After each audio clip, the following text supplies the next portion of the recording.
Well, the reason I started a maker fair is because we heard about make culture and we wanted to find the makers in Montreal.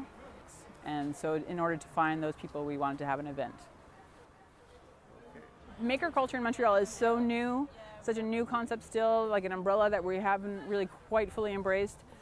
The first Maker Faire was a lot more groundwork in terms of establishing the name of what maker culture is, because it's something that doesn't really translate in Quebec culture yet.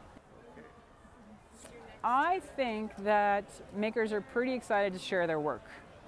I think often we tinker away on our own, pulling out our hair, trying to figure out how to get something to work.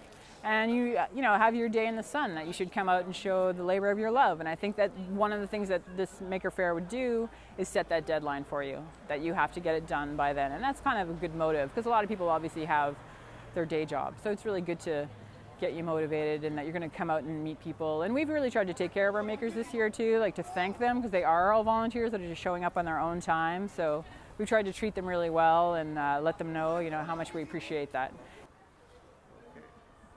I think a huge impact on this being a successful event today is the venue. It's a very relaxed atmosphere within the community center, and it's very welcoming, and I think everyone can feel that. I think there's enough space for everybody to move around, so nobody feels like tied into a little tent like last time. I mean, that's really what we want. We want people to have a good time, and that's what we're patrolling. We're walking around making sure everyone's doing well. We're trying to keep it about community and networking, that it's as much about makers meeting other makers and making those contacts and building that community. And I think that's really important and something that the mini maker fairs can hold on to before we get onslaughted by the commercialism of the bigger maker fairs. I really enjoy that part of it, and I'm going to try and hold the commercial part at bay, which isn't to say that we don't support the small businesses that are the little startups with their demos and everything like that. We want to welcome them, that everyone has the right to make their living and everything like that. But if something's already established, they don't really need our help to push them along. I think the future of Mini Maker Faire is to be big.